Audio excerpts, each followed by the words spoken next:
The death of a math class is silence. You got to get these kids talking, problem solving, numbers, math. It's all tricky stuff, but once you have a teammate, someone to work with, a partner to share ideas and bounce thoughts off of, it becomes 1,000 times easier. So how do I get my students talking?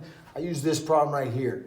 It's guaranteed to work. Works every time, right? There's no way that I can give this problem and not have kids chit chat with one another about what they're thinking. It's almost a guarantee. So let me break it down, tell you the things that I noticed throughout the year as my kids get better and better at communicating with each other. So how many cubes would be in the 100th case? I like to make up this whole big story about there's this king, and on his first birthday, they built him a monument and it looked like that. Then on his second birthday, the monument looks like this. The third birthday, it looks like this. That thing's getting bigger and bigger and bigger, and that king's only gonna grow up older and older and older, and he's gonna hope to make it to 100 years old. How many blocks are they gonna need to bring in to give the king what he deserves, right?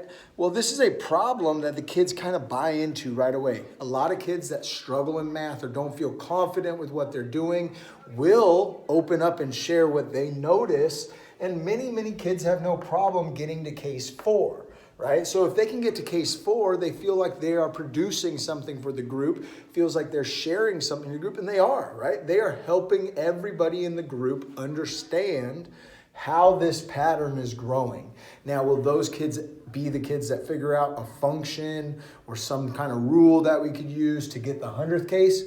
Maybe, probably not, but they give some input, right? They're a part of that team. And then when they do get this, when they do figure it out, it's quite the celebration. I can promise you that these kids, if they can figure this problem out, they're gonna be excited about the work they did. So let's break this problem down. There's a lot of different ways kids visualize the pattern.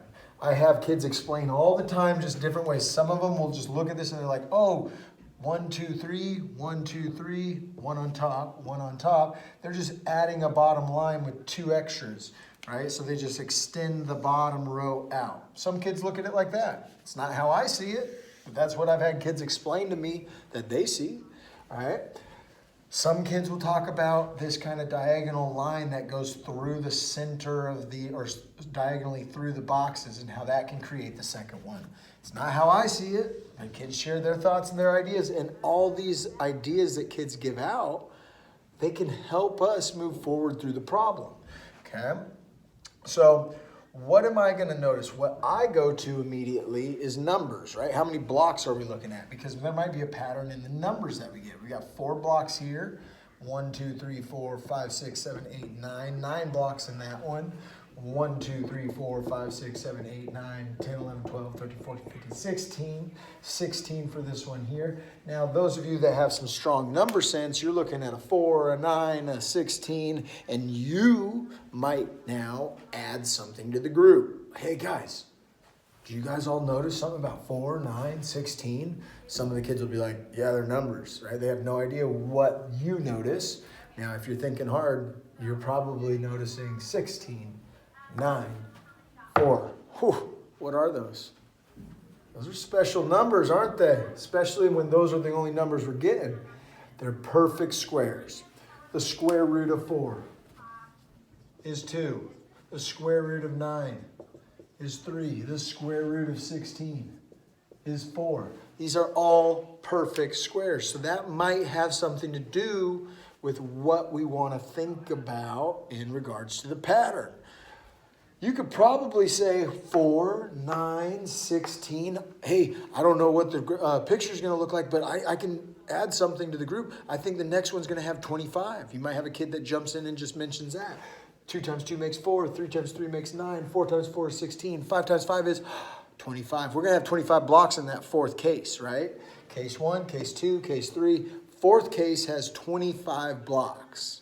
Okay, so then you're going to have kids noticing case 1, case 2, case 3, and what you're hoping for is they can start to realize that if they just take that number right there, add 1 to it, making it a 2 plus 1, 3, and then squaring that number, you're going to get the total number of blocks for the given case.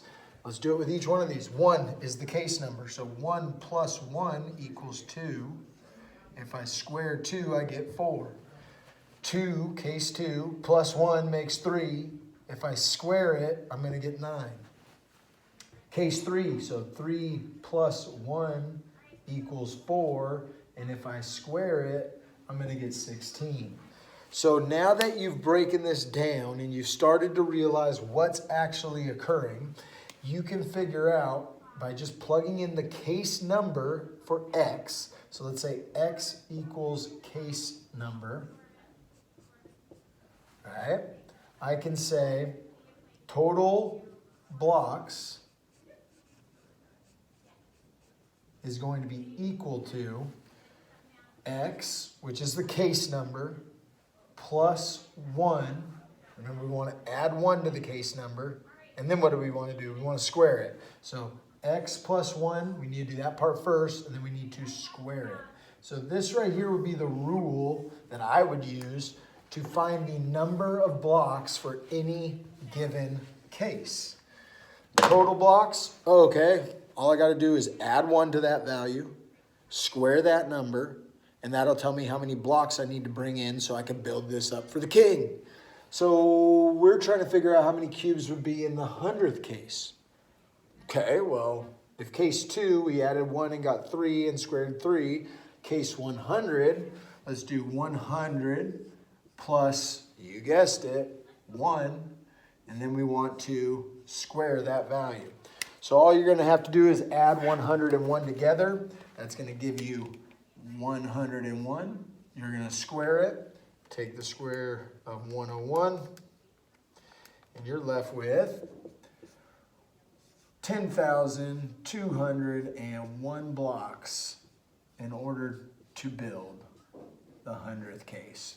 So on that king's 100th birthday, we're bringing in 10,201 blocks. We're going to build him up that pyramid. He's going to be so happy. All right, so what am I aiming for in this assignment or in this problem? Communication. Walk around the room. Get the kids to talk about it. They might not think that what they're thinking holds much weight or is going to help push the group forward, but every single detail matters. When I finish this problem, we celebrate misconceptions, we celebrate understanding, we celebrate everything that occurred, because as long as the group spoke to each other, as long as the group talked, they tried their best as a team to come up with an answer, I'm happy. I don't need correct answers. What I need is kids communicating in a math classroom. Once they realize how helpful and beneficial it can be, everything becomes 1,000 times easier. Get the kids to talk, work really hard at it, encourage it every single day, but start early in the year with something that, 1, challenges them, but 2, is something that at least they could get started on without really thinking about equations and functions and all that. They might not get to the end result, but if they could give me case 4 and just draw a picture out, you know there had to be communication between their peers of how did you get the next pyramid. So study hard, hope you enjoyed it, and good luck on your upcoming test.